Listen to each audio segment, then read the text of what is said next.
Born at the height of the Second World War and educated locally, Brian Smith is the patriarch of a well-respected Southern Highlands dynasty.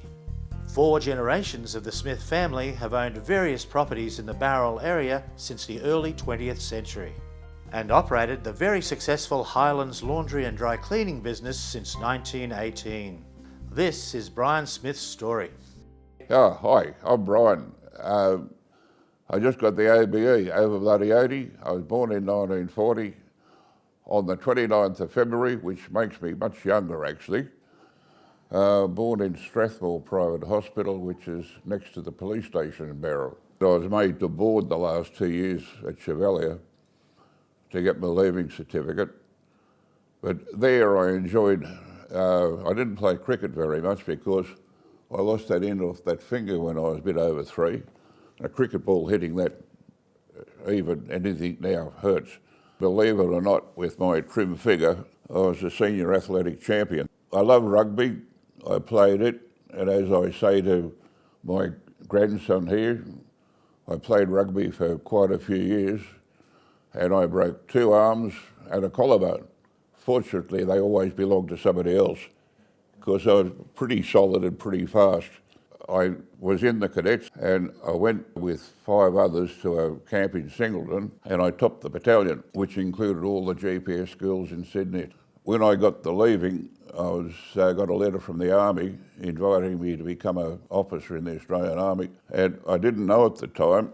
We were building shops in Bowral there where the ANZ Bank is, Highlands Arcade, and I was working there for 3 years. And my father intercepted the letter. I didn't see it for 5 years.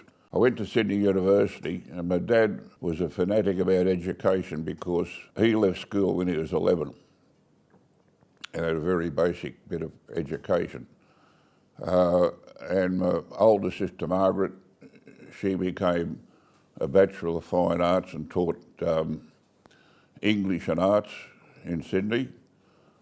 Algie, he became the doctor and the dentist, etc., etc. And my father said, well, you're going to university, what are you going to do? And it was already sort of preordained that I was going to go into the business. I was working there from the time I was about 12 doing things. And I said, economics, you're righto. So I got the leaving and I went down staying at St John's College in Missenden Road. The first morning, I met up with these 2 guys walking over to the economics building and we sat down together and this lady came in with an academic gown on and started to chat and do things. And I said, what's she talking about?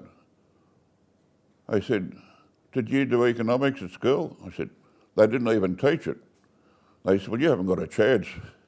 And all I had was 2 white eyes getting all this, stripping this boiler out. Well, we moved it down and got it going. Then we'd go up and have a couple of beers at the pub and he said, you want to go to basketball? And I said, no, women play that. And he said, no, he said, men play it too. I said, why do you ask? He said, this fella said they're short a couple of players and they like 2 players. And I said, yeah, I'll give it a go. I'd never seen basketball played. So we put the silky pants and the singlet on. I went up to Moss Vale and about 5 minutes into the game, the ball's in my hand. I tucked it under my arm, a bloke came towards it. Forgetting I wasn't playing rugby, I flattened him. Lynn was a very good basket player and she started to coach and that's how I met her. We married in 1964 and our wedding reception was at Craigieburn and that was why the business started, was Craigieburn. Lynn used to work in the pharmacy in Mittagong and I was working for not a lot of money for the business. In 1969, Mandy was born. 4 years later, Linda came along and Tim arrived about 18 months after that. I thought, that's enough of this. We lived in a little house in Cavendish Street, which is part of the land the laundry was built on. I built a little weatherboard place there, but then we were playing cards one night with these doctor and another fella and his wife. And the doctor's wife, well, they had 6 kids, and she could spend money like it was going out of fashion. And she said, Peter's got a bill for his provisional tax. She said, I think we'll have to sell that block of land in Spencer Street. And I said, whereabouts is Spencer Street? She told me. I said, oh, I'll give you £2,000 for it. He said, we'll never sell it for that. I said, all right, it's your deal. And he came and saw me on Monday and he said, were you serious about what you said to Mary? I said, what did I say? I didn't know if I'd put the hard word or something. And he said, about the land in Spencer Street. And I said, oh, yeah. I said, we'll have a look. We drove up there and it was all bush. I said, where's it start? He said, oh, that post there. And I said, where's it finish? He said, oh, he's a nice guy, but he was as vague as old blazes. Down there somewhere. And what about there? And he said, I think it's up near that black tree there. And I said, yep, I'll buy it. We built a house there. I built a tennis court and had it floodlit. We used to have long barbecues there. Lots of friends used to come around on Sunday and had a big brick barbecue out the back, which burnt I don't know how many tons of meat on. Every Sunday or Saturday, they'd buy a cabbage and make coleslaw. The only trouble was there was a lot left over. So I'd have a sandwich for lunch, and a coleslaw on it. Have dinner that night, coleslaw. Every time there's coleslaw through to about Wednesday. And in those days, it's reversed now. I used to get, as soon as I could see the pattern of the wallpaper on the wall, didn't matter if it was summer or winter, I was out of bed. And she used to say, why don't you stay in bed for a while? I said, people die in beds, it's not good for you. But I used to go and make her a slice of toast and a cup of tea. Anyway, I got sick of this coleslaw after a while, and I said one morning, I went out and made her a cup of tea and made the toast, put a big pile of coleslaw on it. And she said, I don't want coleslaw. I said, neither do I. You got the message? No more coleslaw. I struck up a friendship with a plumber who lived down the hill, and we went fishing a couple of times down on Jarvis Bay, and we had this big 24 by 12 tent, and 3 grandkids either side put the tent up and camp in the tent, and they reckon I snored, so I used to sleep in the car. And we ended up buying caravans down at Crookhaven Heads, and it was a marvellous place. There was about 6 vans in a row, and all the people about the same age, but 4 out of the 6 had a pile of kids, and we used to go down there fishing, prawning, barbecuing, and eventually, after a fair few years, I bought a house down there at Culburra, which we still own.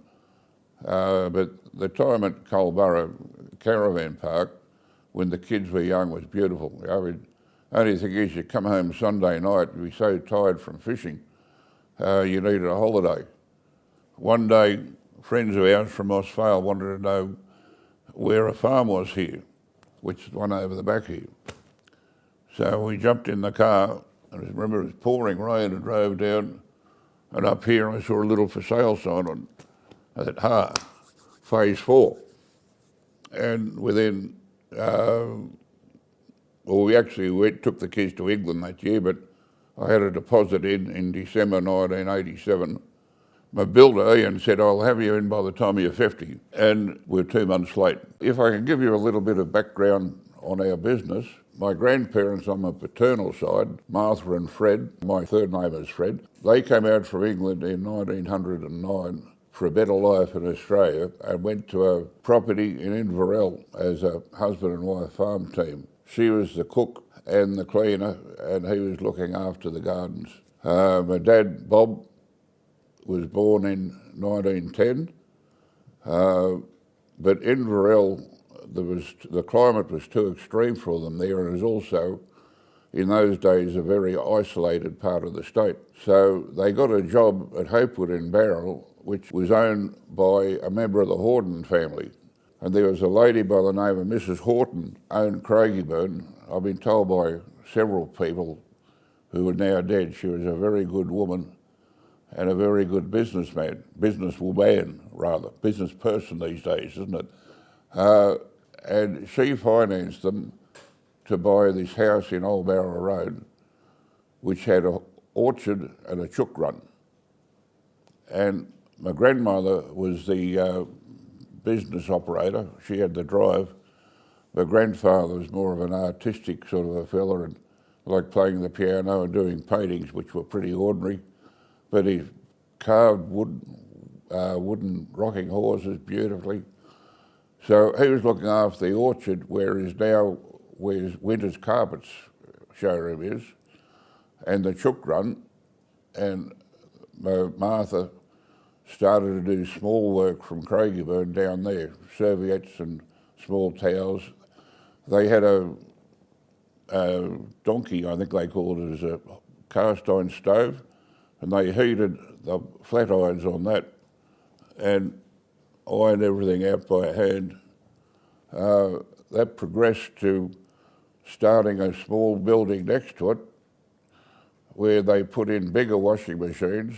They expanded, they started to do all the linen and clothing for Frensham here in Mittagong, Tudor House in Mossvale, and my dad worked in the business there with them, and all the kids did actually, up till about 1934, when Jack split with the family. There was a bit of a family feud there, and he went to Barrel and bought, with a partner, Barrel Steam Laundry. And that's where Linda is now. That's where the dry cleaners are, in that property.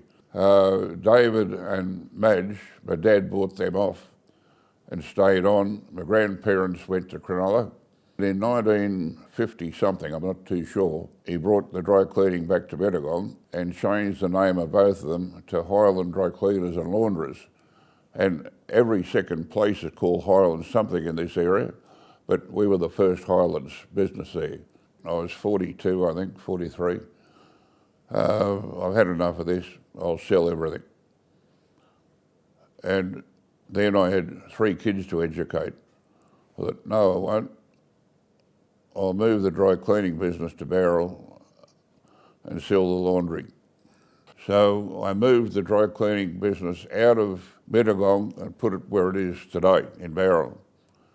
Then spent every weekend, I had guys in there and we painted the place out and made everything good. And the 2 businesses went like a charm then. Eventually, Linda approached me about buying the business, and I've spent some time helping her, advising her. She usually does the other thing anyway.